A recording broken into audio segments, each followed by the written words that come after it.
Merci de rester fidèle à nos programmes. Bonsoir à toutes et à tous. Bienvenue dans le 1945 à la une de l'actualité. La route migratoire et son lot de drames.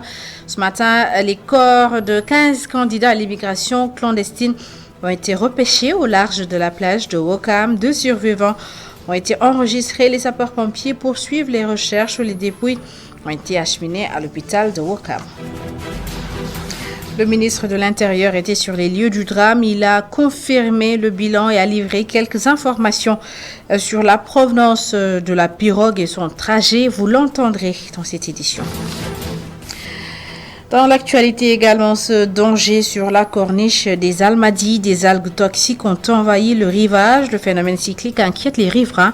Plusieurs craignent pour leur santé. Des personnes ayant fréquenté les lieux ces derniers jours disent ressentir des signes de maladie. Reportage sur cette corniche à suivre tout à l'heure.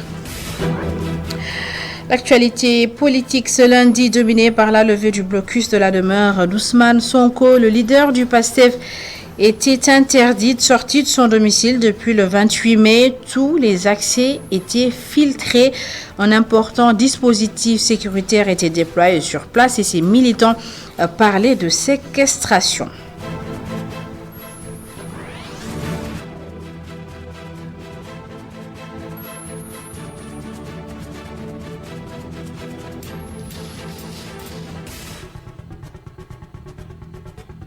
15 corps sans vie ont été repêchés ce matin au large de la plage de Ouakam, non loin de la mosquée de la Divinité. Ce sont des candidats à l'immigration clandestine.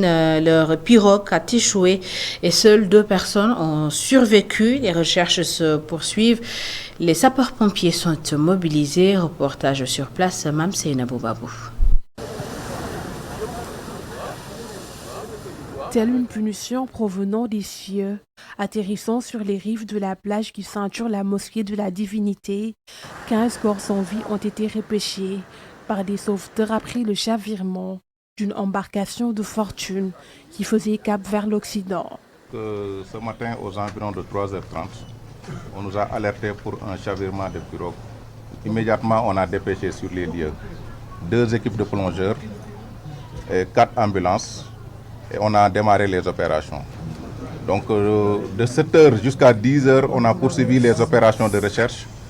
Et au total, on a dénombré encore 12 autres corps sans vie. Donc ce qui fait un total de 17 victimes, dont 15 corps sans vie et 2 rescapés. Présent sur les lieux du drame, le coordonnateur du CLPA de Dakar-Ouest estime que cet accident est dû en partie à la méconnaissance de cette plage par le capitaine de la pirogue. Les personnes qui conduisaient la pirogue ne maîtrisent pas cette plage. Il y a de fortes vagues. Les gens qui habitent ici passent toujours par le côté droit ou gauche. Sûrement, ils ont essayé de sortir de la mer en passant au milieu où il y a beaucoup de pierres et cela fait souvent des victimes.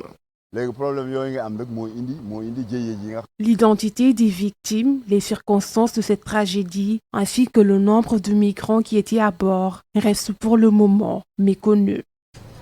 Donc tous les corps sans vie ont été évacués vers les structures sanitaires, notamment l'hôpital militaire de Ouakam, l'hôpital de Fan, l'hôpital d'Al Djam et le centre de santé de Yembel. Non, nous de notre côté, on n'a pas identifié les victimes. Ça aussi, c'est l'enquête qui va déterminer et préciser l'identité des différentes victimes. Tout comme le nombre qui était à bord?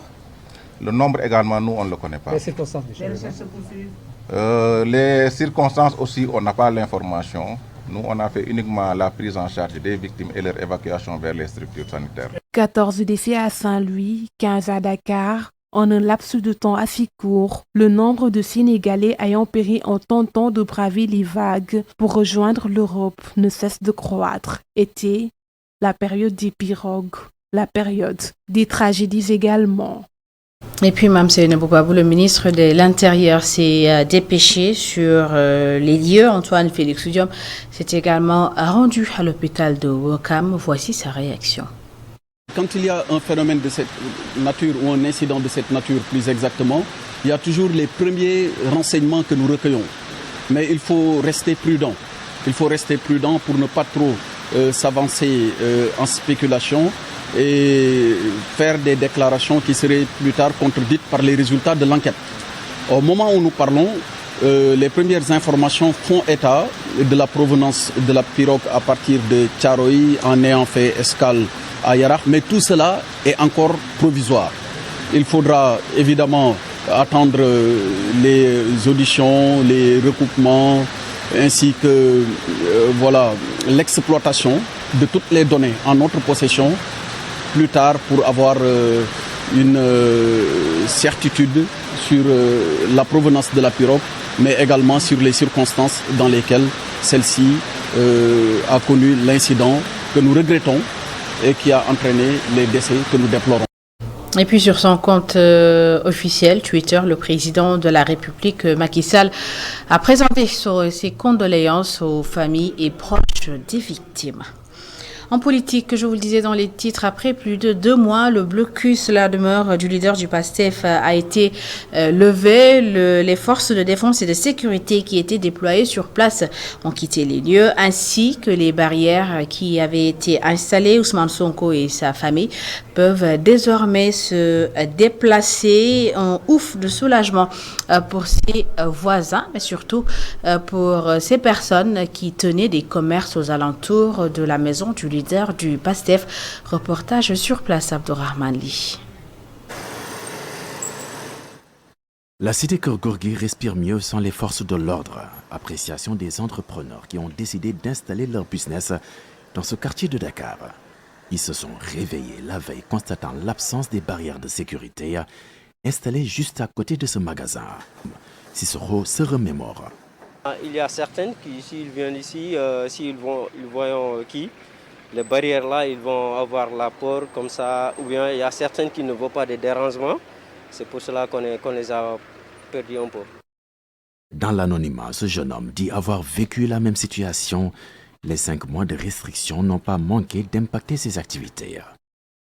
Clientèle, pour nous, parmi nos clients, beaucoup avaient peur des policiers. Voilà pourquoi ils évitaient de venir sur place. D'autres avaient du mal à se garer quelque part. Les forces de l'ordre géraient le parking.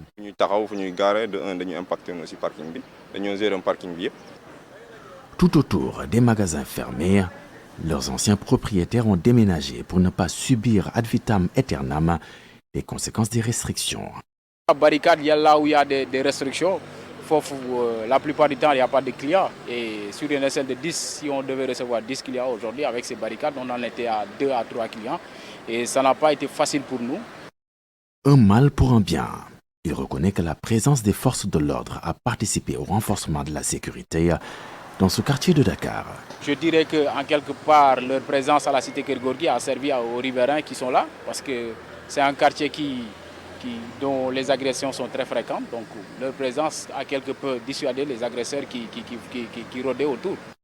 Nous nous aventurons dans les recoins du quartier. Devant la résidence du leader du PASTEF, aucune force de l'ordre n'est présente. Le blocus levé. Elhadj se présente comme influenceur et un partisan de Ousmane Sonko. À l'image du petit nombre présent sur les lieux, il se dit satisfait de la levée du blocus. Il y a tellement de sympathisants qui nous envoient des messages pour voir si c'est vrai, l'information elle est avérée ou pas. Donc du coup, je me suis déplacé avec ma moto pour venir constater les faits. Des interrogations subsistent, des réponses se font encore attendre. Ousmane Sonko, Adji Sarr, l'histoire, les confidences inédites de la victime racontées par le journaliste Madiambal Diagne dans un livre. Le livre est paru la semaine dernière et la cérémonie de dédicace a eu lieu hier dimanche en présence de Khadija Diouf et Mafalfal. L'histoire Adji Sarr Ousmane Sonko plaquée dans un ouvrage par le journaliste Madiambal Diagne, une production qui selon lui défend la République. Oui, je l'ai eu à dire que ce livre, c'est une défense systématique, vigoureuse et ferme et déterminée de la République. La République est agressée dans ce pays. Pour une fois, un homme politique sénégalais se met devant la face des caméras pour dire que je vais envoyer 200 000 jeunes déloger le président de la République démocratiquement élu. Pour une fois, un homme politique sénégalais se met devant les caméras pour dire que la justice est corrompue. Les magistrats sont corrompus. Mais aussi apporte des éclaircissements sur certains faits. J'ai commencé à écrire ce livre le 3 juin dernier, au lendemain des émeutes qui ont ensanglanté le Sénégal. J'ai estimé qu'on doit savoir pourquoi ces personnes-là ont été mortes, pourquoi ces personnes-là ont été tuées, pourquoi le pays a été ensanglanté, pourquoi les institutions ont été bafouées, pourquoi la terreur a régné dans ce pays-là. C'est ce jour-là que j'ai commencé à écrire. Le livre a été en imprimerie il y a une dizaine de jours et il est aujourd'hui disponible. Donc c'est vous dire que je suis allé très vite dans ce travail-là parce que c'est une question qui me préoccupait beaucoup, c'est une question sur laquelle je tenais vraiment à me prononcer. Un travail de longue haleine qui l'a même poussé à faire recours aux avocats d'Adji Sarr pour une relecture avant publication. J'ai considéré que je n'avais pas besoin. C'était une précaution que j'avais faite parce que j'avais tenu à faire partager des éléments d'information parce qu'il y avait une interview inédite de Adji Sarr qui pouvait avoir des implications. Et c'est pour cela que j'avais tenu à partager cela avant d'aller à l'imprimerie avec les avocats de Adji Sarr. Vous lirez le livre, vous verrez que très largement Ousmane Sonko y a pris la parole, très largement ses avocats y ont pris la parole et très largement l'opinion publique peut apprécier les propos, postures, les déclarations des uns et des autres. Ce récit de Madiambal Diagne sur l'affaire Ousmane Sonko Adji Sarr a été pour lui un travail d'investigation pour apporter des informations plus véridiques selon lui. Et puis le Conseil constitutionnel accueille un nouveau membre. Il s'agit de Cheikh Ndiaye, ancien premier avocat de la Cour suprême et après 42 ans d'expérience dans la magistrature, il a prêté serment à la Cour suprême. Nyanya Diouf Niang et Moussa Afdia. Je jure de bien et fidèlement remplir mes fonctions, de les exercer en toute impartialité dans le respect de la Constitution. Cheikh Ndiaye vient d'être installé aujourd'hui. La cérémonie s'est déroulée à la Cour suprême. Un choix du président de la République qui est, selon lui, justifié de par son riche parcours. C'est-à-dire que quand même j'ai une longue expérience de magistrat, d'expert international dans des domaines variés du droit et du contentieux électoral. C'est certainement ce profil qui a conduit les autorités de nomination à me proposer à ce poste, à le proposer au président de la République, que je remercie au passage. Le magistrat compte apporter sa pierre à l'édifice de cette grande institution judiciaire dont il est maintenant membre. Le Conseil constitutionnel est régi par des textes très clairs. Les compétences sont très claires, très clairement définies. Donc vraiment, il ne peut pas y avoir d'hésitation ou d'à peu près là-bas. Les gens travaillent sur des canevas, des bases très claires et très précises. Donc il suffit juste, je suis le nouveau membre, de m'insérer, de m'intégrer dans cette nouvelle dynamique-là et de contribuer aux résultats qui sont attendus de nous. Ses amis et proches sont venus nombreux assister à cette cérémonie d'installation. Le magistrat exprime sa reconnaissance et sa gratitude à leur endroit. Je remercie de vive voix ma femme et mes enfants, de même que les amis et proches, d'avoir tous répondu présent. C'est un grand plaisir pour moi.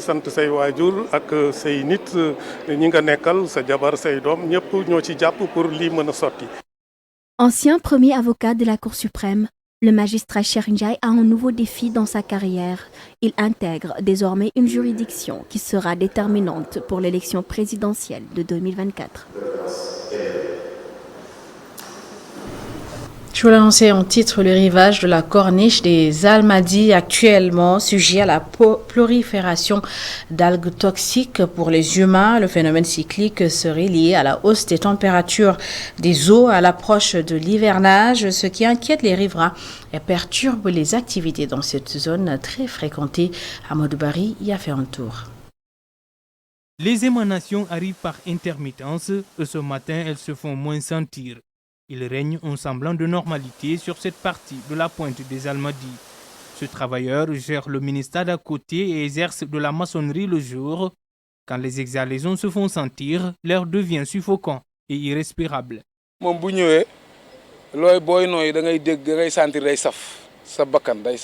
C'est très indisposant. Les algues suscitent des irritations persistantes comme l'éternuement, la toux et la gorge devient nouée. Ça entraîne également des migraines et de la fièvre. Outre ces symptômes, ce qui est communément appelé ici la brise entraîne d'autres manifestations spontanées. Le phénomène entraîne une perte d'appétit. Toute nourriture devient fade et sans saveur. Parfois, tu tousses tellement que tu as des nausées. C'est très indisposant. Il faut vivre ici pour s'en rendre compte.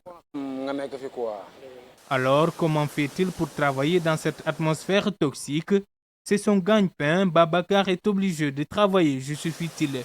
Mais pour faire face, il a ses astuces à lui qui permettent d'atténuer les dégâts. Au plus fort du phénomène, je porte un cache-nez. Je prends également des médicaments anti-toux. Parfois, le masque devient gênant et ne t'empêche pas de le ressentir et de tousser. Ce phénomène n'épargne personne et a des répercussions sur toutes les activités du secteur.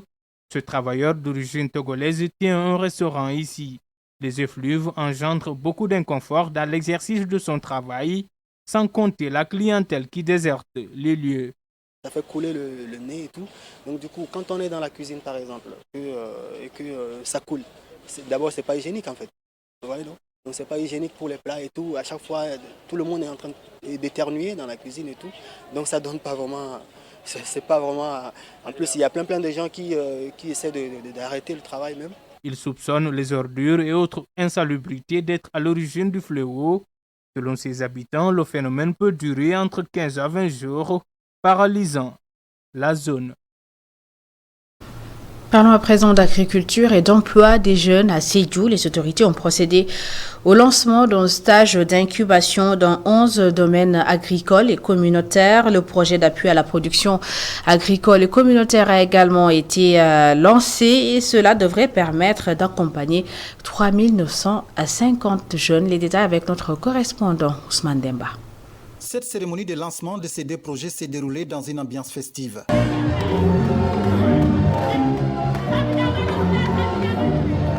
Madame le préfet a saisi cette occasion pour saluer l'engagement de la nouvelle équipe qui vient de mettre en branle deux projets tout en rappelant les défis qui interpellent ces projets phares du gouvernement. C'est un projet pour cette année qui a un cachet particulier dans la mesure où nous vivons dans un contexte international qui est marqué par de profondes crises qui remettent en cause véritablement la disponibilité de certaines productions, de certaines spéculations. Et nous espérons que le DAC de CFA va se positionner pour donner au moins une partie, une réponse à ces problèmes-là. Très optimiste, le coordonnateur du PRODAC lui fonde un grand espoir sur ces deux nouvelles initiatives et annonce une montée en puissance. Il y a une première cohorte de 50 jeunes qui sont en train d'être formés ici au niveau du domaine agricole de CFA, 50 autres au niveau du domaine agricole communautaire de Kermont-Marsar et 25, Inch'Allah, très bientôt à Itato dans la région de Kédougou. Il s'agit de les former au niveau de nos centres de services agricoles et de formation. Au bout d'une année après, ils seront formés dans les métiers de l'agriculture, dans les pratiques agricoles, dans la gestion, dans l'entrepreneuriat et au bout, on aura un programme aussi de réinsertion au niveau des domaines agricoles communautaires à travers les GAE parce que ces jeunes seront appelés après à se regrouper sous forme de GA, de regroupement d'entrepreneurs agricoles pour exploiter les vastes terres. Le PAPADAC, il s'agit d'un projet d'appui à la production dans les zones des DAC, dans 11 localités d'implantation des DAC à travers le Sénégal. Nous avons tenu vraiment à lancer cette initiative ici au niveau du DAC de CFA parce que le DAC de CFA est notre premier DAC. C'est aujourd'hui notre DAC vitrine. En tout cas, il s'agit donc d'une campagne hivernale pour accompagner les producteurs et à terme, il s'agit d'accompagner 3950 bénéficiaires pour plus de 6000 hectares de terre. Et ce projet permettra de créer ou de maintenir plus de 25 900 emplois saisonniers. Porté à la tête du PRODAC depuis le 5 octobre 2022, Djimo Soare, spécialiste en développement territorial et en management des organisations de l'économie sociale et solidaire, entend insuffler un nouveau souffle à ce programme qui vise à promouvoir la création d'emplois des jeunes et la lutte pour la souveraineté alimentaire. Yaches, le ministre de l'Urbanisme, du Logement et de l'Hygiène publique a procédé à la pose de la première pierre d'une cité de 100 000 logements à Mour 4 et 30 000 habitations seront construites pour la première phase et l'objectif pour les autorités est de faciliter l'accès au logement pour tout le monde. Isidore Alexandre Sen.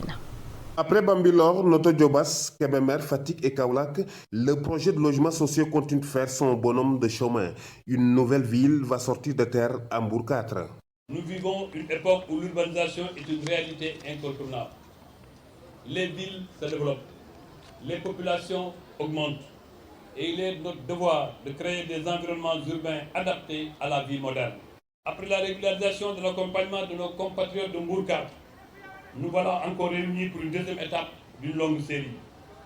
Aujourd'hui, nous célébrons le projet de construction Soafriloge, un projet d'envergure qui marque un pas de plus objectivement vers l'objectif qui nous est assigné par le chef de l'État, à travers 30 000 logements convenus avec le ministère. Une diversité de logements pour permettre aux Sénégalais moyen nantis et à ceux de la diaspora de disposer d'un toit.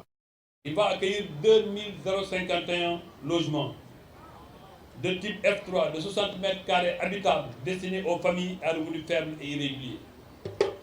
De plus, 942 logements économiques de type F4 de 80 mètres carrés habitables seront construits pour la diaspora, renforçant ainsi les liens avec nos concitoyens établis à l'étranger. La nouvelle ville devra aussi répondre à toutes les commodités, dira le ministre. Nous devons garder à l'esprit que l'urbanisation saine est un impératif de développement pour la dignité des chefs de famille.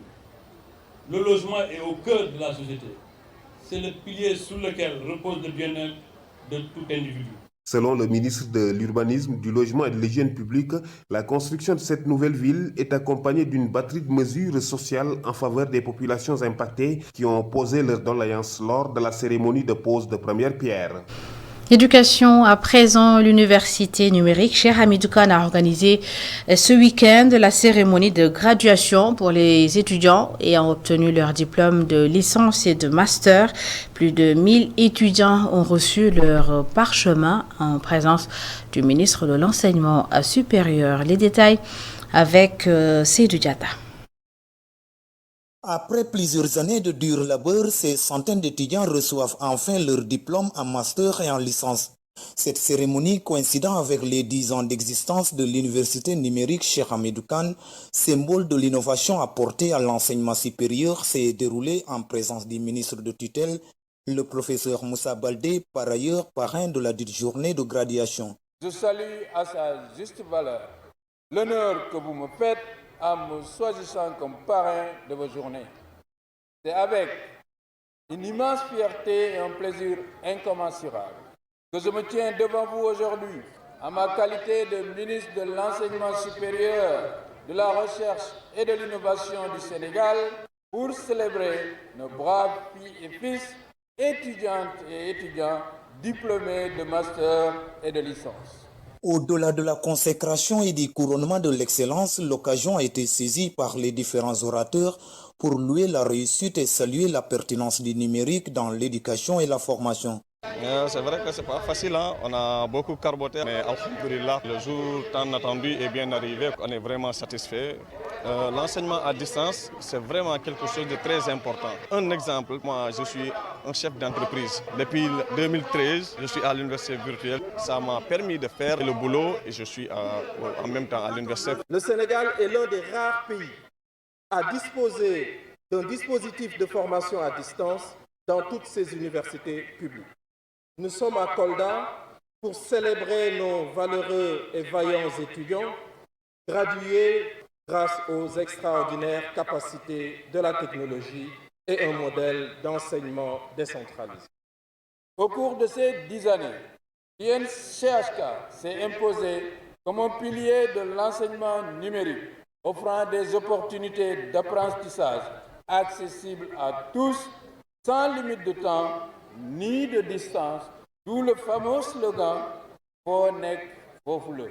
Et vous, chers diplômés, dans un monde en constante évolution, où les défis sont nombreux, que vous choisissiez de poursuivre une carrière dans la recherche, dans l'entrepreneuriat ou dans les services publics ou privés, votre contribution sera essentielle pour bâtir un Sénégal plus fort, plus compétitif et plus prospère. Cependant, l'entrée en possession de ces parchemins n'est qu'une bataille remportée et non la guerre. Il appartient à présent aux récipiendaires de redoubler d'efforts, notamment dans la formation professionnelle, pour atteindre le seuil de l'autonomie financière et apporter leur contribution au développement du pays. Et pendant ce temps, à Dakar, la 30e promotion de l'ISM, Institut supérieur de management, a reçu ses parchemins. Plus de 2000 récipiendaires ont été gradués au complexe sportif Dakar Arena. Babacar Seck. 20 000 personnes ont assisté à Dakar Arena à Diamniadio à la cérémonie de graduation de près de 2300 étudiants issus des différents campus du groupe ISM. Cette année, le parrain de la promotion est Feu Mansour Kama. Nous l'avons choisi comme parrain pour l'offrir un exemple à cette jeune génération, mais surtout pour magnifier son œuvre. Et nous remercions sa famille qui a fait le déplacement ce jour pour nous rejoindre et célébrer cet homme avec nous. Nos prières l'accompagnent encore dans sa dernière demeure. Le pays à l'honneur est la Pologne, dont l'une des universités est en partenariat avec l'ISM. Il y a eu déjà une visite d'un groupe d'étudiants sénégalais qui se sont rendus en Pologne au mois d'avril et qui ont participé à un cursus court d'une quinzaine de jours, me semble-t-il, mais qui a été très profitable, puisque justement, et je reviens à cette idée de diversifier les partenariats, les personnes qui sont venues en Pologne ont pu finalement se rendre compte que ce que c'est la Pologne. Et c'est ça peut-être l'effort que nous devons faire tous. Essayer de connaître d'autres partenaires, d'autres collègues, d'autres horizons. L'ISM est en train de consolider son leadership au niveau sous-régional avec une accréditation de l'Association africaine des business schools. Et cela n'est pas une distinction facile à obtenir parce qu'il a fallu passer en revue pendant quasiment 6 mois l'ensemble des process de formation de l'ISM pour mériter cette accréditation. Et ça, je m'arrête à ce moment-là pour juste remercier mes collègues qui se sont mis au travail pour que cette distinction puisse être remise à l'ISM.